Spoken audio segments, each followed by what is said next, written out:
Hey guys, so I'm here to talk to you about Queen of Shadows by Sarah J Maas. I gave this 5 out of 5 stars. It was beyond amazing. I absolutely loved it. But before I go any further, you need to read Assassin's Blade, the 5-novella bind-up, because Queen of Shadows has so many references to these stories, and I think you'll be a little bit confused if you don't read this beforehand. So you need to get on this pronto.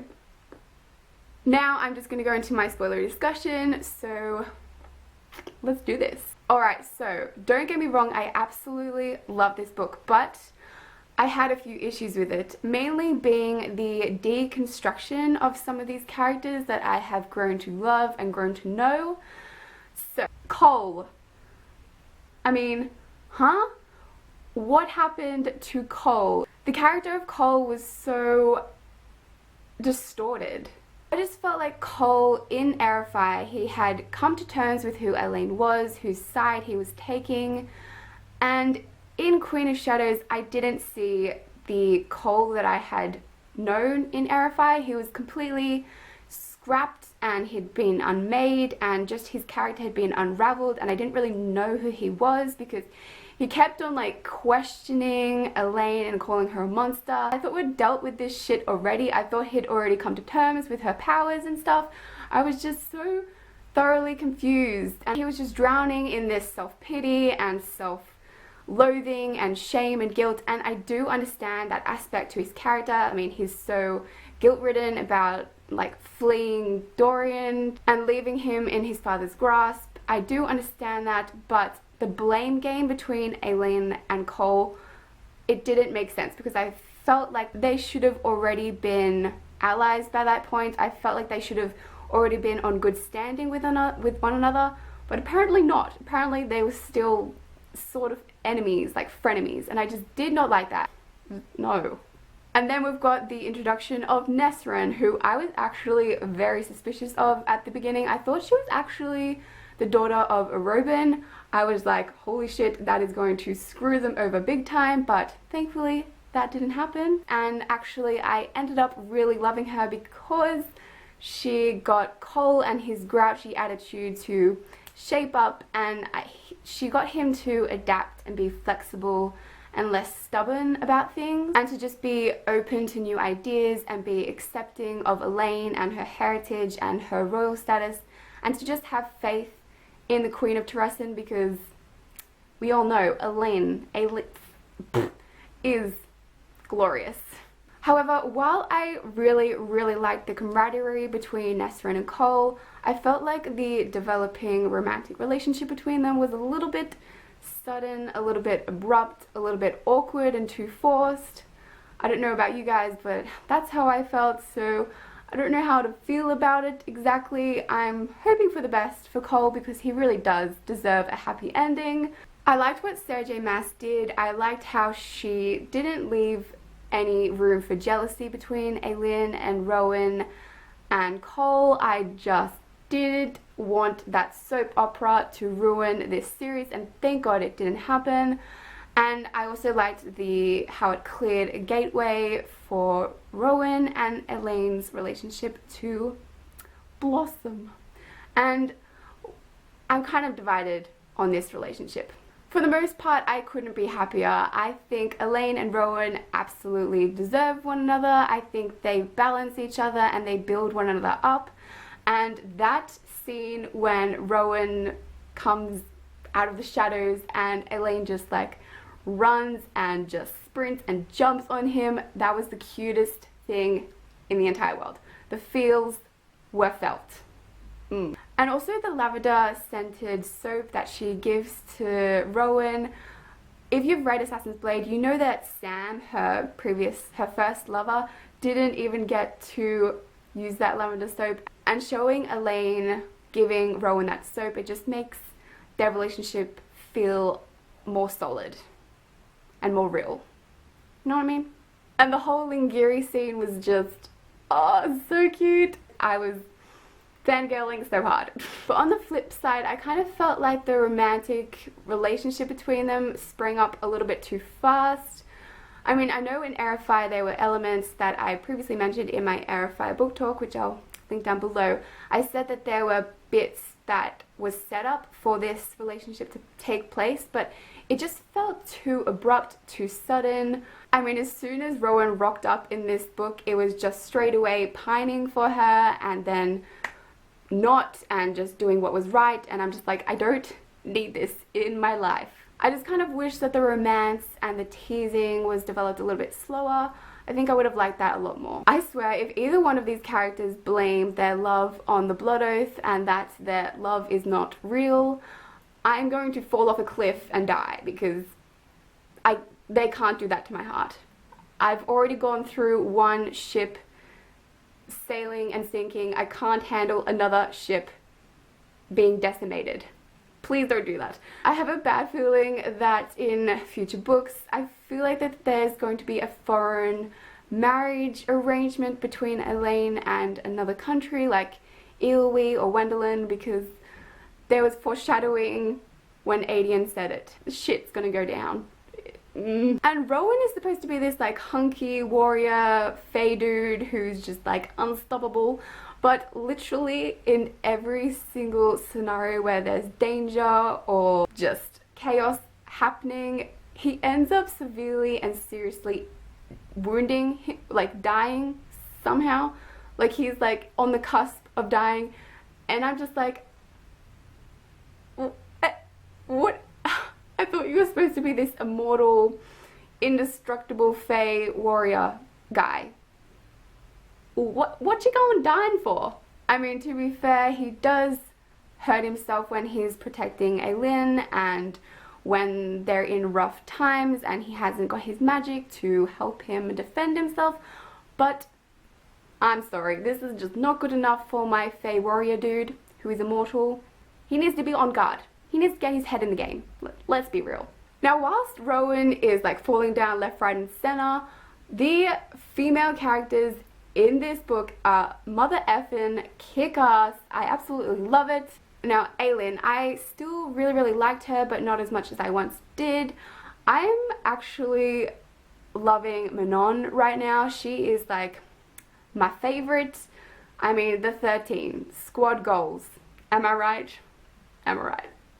Probably not. I don't know. The issue that I had with Aelin was that she was a little bit too cavalier with Adian and the blood oath, and I just felt like she treated him really poorly, and I was just, stop being bitchy, you know? She's the queen of Teresin, she's not the queen of bitchessin. Yeah. I just felt like she was dealing a lot of crap on a lot of people. She was icing people out of her plans. And also the crap that she just laid upon Cole was kind of annoying, because Cole is just a human. He's not a freaking fae. He doesn't have powers. Don't be mean to Cole, okay? Stop it. But I mean, she just outsmarts and outmaneuvers all of her opponents. And above all, why I still really like Aelin is because she stays true to her word to Doran that she comes back and she saves him. So, yes. Now Lysandra. Holy crap, she is bae. I am in love with Lysandra. I think she is such a kick-ass addition to the Teresin court. That characterization is just on point, on point. And I was totally blindsided about her being a shapeshifter. That just came out of freaking nowhere. Whew. But I loved it. And Adian, he is Gabrielle's son. Oh, what? What? What? Also, I absolutely love Rowan and Adian dynamics. Yes, I love the bit where Rowan is just like to Adian, you need to learn the old ways or whatever. And then Adian is just like, I know them already. And then Rowan's just like, you're learning them again. Like, yes, Rowan. He ain't taking your shit. I really liked that Lysandra was the one to end up killing Rowan. I thought it was perfect symmetry, perfect vengeance and retribution. I absolutely loved it. But what I was very much worried about was that they thought that Rowan didn't know about Lysandra and Aelin teaming up, and that Lysandra wasn't a shifter. I thought that that was very unrealistic. and very naive of them because he's a Rowan. He is the king of assassins. Of course he knows this stuff. And of course it bites them in the ass and comes back to haunt them. And Lysandra gets taken away. Now let's quickly jump to Manon's chapters while all this Lysandra hijinks is going on. I absolutely love Manon. She's everything to me. I loved the growth and character development in this book of her. I thought it was spectacular. I just loved how she was starting to question authority and how she struggles to comprehend the kind of human aspect of her 13, especially Astrid. Astrid's backstory brought me to tears. I was just bawling my eyes out, and when it said something caved in Manon, I was like, something caved in me when I was reading that. That was just... And holy shit, we find out who Alide is, and I freaking loved Alide. I loved how she was so weak but so strong at the same time. I love characters like that, and I love that Abraxas had a soft spot for Alide. I just think that he saw himself in her as this chained and crippled creature. I loved that. It was beautiful, and I just loved how Alide brought forth this human kind of conscience with Manon. It was just beyond perfection. I actually cannot understand how some people hate Manon chapters. They're like my favorites. #1 character of all time. She's everything. But oh my god, the things going down at Marath are insane. Like the yellow legs getting impregnated by the Valg. And Alide finally claims her heritage as a Blackbeak, and that was quite pleasantly surprising. I really liked that little element in there. And the gold eyes of Manon really intrigued me, because doesn't that mean that she is the offspring of the Valg King, Rowan? Is that what it means? Because if that is what it means, then that doesn't make Parrington Rowan, because if he was, he'd be like, oh hey, sup daughter, how you doing? So I really don't think Rowan is Parrington. He seems too lame to be the big bad. He just doesn't make sense. I think there's going to be a little bit more of a twist behind that. And I actually thought that Rowan was Cole for 1 second there. Remember when they went down to the bone temple in Gavin's kind of temple, and Rowan was lifting up that sarcophagus, and then Aileen reads on the wall that Rowan was locked in a sarcophagus in like a deep mountain. And Cole started whistling, and I thought that was really out of character, and I just had an epiphany that somehow Rowan had jumped into Cole's body, and that's why he was asking all these questions, and that he was whistling and being really chipper. And I was just losing my shit, because I thought that all the Fae were about to get in serious trouble, but it ended up not being the case. And I was like, thank God, but that would have been an awesome twist and a devastating turn of events. And Kaltain, holy crap, she turns into a massive badass, devourer of worlds. Yes, accurate. And then the 13 fly away and meet the Teresan crew, but they also leave Alide free and open to Vernon and his creepy little ways. So that was not good.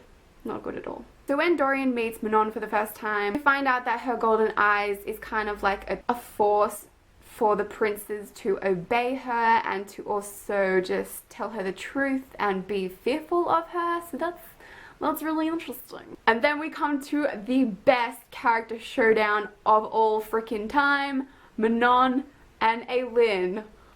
Holy shit, I was anticipating this so freaking hard from as soon as I saw Manon in Air of Fire, and it was everything I wanted it to be. When Aileen just like stirs shit up about like saying I killed Baba Yellowlegs, I was just like, what are you doing? You do not make Manon mad like that. Because I thought that they were going to just leave them be, but we weren't in Manon's perspective, so we didn't know that Manon was actually never going to let them leave. So by that point I was just like, okay Aileen, you were right, but run for your life. And that battle was just epic in every single way. I am in love with that scene. I think it's my favorite scene, probably. There was just sass and action just going all over the place, and I absolutely loved every second of it. And then she's fighting Manon, and then she's saving Manon because Asterin is just screaming for her. And then I was just screaming internally because it was just so good. And then Manon is just like, I have to pay a life debt for this. And I thought it was her life that she would devote for Aelin, but apparently it's just a life. Like, you save a life for her and the debt is repaid, and that life is Dorian's, and she just flies to Rifthold and leaves that message, witch killer, he's still in there. And then the 13 fly home and they find Alide trapped, and just Vernon needs to be eaten by a wyvern. Let's be real, he needs to just die. And then they get Alide out, and that was intense as shit, and Kaltain just annihilates the shit out of Marath. That was just beauty incarnate, and it was really just a nice way of ending her character. I thought it was just retribution at its finest. But before Kaltain sacrificed herself, she gave Alide that black something from her arm. What is that thing? And she says, you have to give this to Celaena Sardothien. And we all know that that is going to be an awesome interaction, because Alide doesn't know that Celaena Sardothien is Elaine Galathanite. It's going to be an awesome, hilarious reunion. I cannot wait for it. Now, I've been waiting for Cole and Celaena, or Aelin, to have this conversation between them, and finally they do just before the battle. They have this mutual understanding and happiness for one another. I've been waiting for this moment. Here it is, and it was perfectly done. I was so happy with it. But thankfully, Cole does not die. I was actually kind of prepared for him dying. I was like, yes, I can handle it, but I'm quite happy that he survived. It'll be good for him. And then Lysandra comes to save the day as a ghost leopard, and she just saves Aedion and Lorcan's and Rowan's ass from getting beaten by the Wordhounds and all those Valg demon guard things. What they would do without her, I do not know. And then they finally save Dorian from the Valg Prince with that ring that I knew Maeve didn't want for sentimental value. It was really a freaking immunity against the Valg. And then we find out that the king is really just a pawn in Perrington's game, who is somehow Erewhon. What? What? I did not see that happening in a million years. But Dorian just explodes, and the king of Adalin explodes. Shit just goes down. And then finally, Rowan and Aelin kiss, and just the door is slammed shut on Aedion's face, and that was priceless. I laughed so hard at that. And then I also laughed more because Lysandra has that knowing grin that there is going to be something between Aedion and Lysandra. Lady Lysandra, because she's a lady now, and I was so happy for her. I'm so happy for everyone. But I'm also kind of worried that this hollowness in Dorian is bad. I feel like that's a very ominous way of saying that he's lost a bit of his soul. I'm worried. And Cole has gone paralyzed and is going across to the southern continents to Tor Sesame or whatever, the healing castle. But there was also a mention of this southern continent being the city of gods, or the city that made gods. And there was like this slight hint that Dorian and Aelin were gods too. Did anyone get that? I don't know what to make of that. And then Manon leads Alide onto her journey to find Celaena Sardothien, and she just has hope. Everyone starts to have hope again, and it just completed my soul. It was just, oh, it's amazing. And I'm shipping Manon and Dorian. I think that will be hilarious and cringeworthy and just the ultimate ship ever, because he's so lighthearted and she's so, she takes the hearts of people, so it'll be interesting.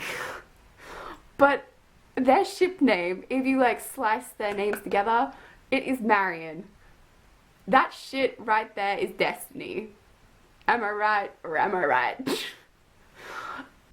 Alright, so thank you all for listening to my Queen of Shadows book talk. Hopefully you enjoyed it, and I'll see you guys in my next one.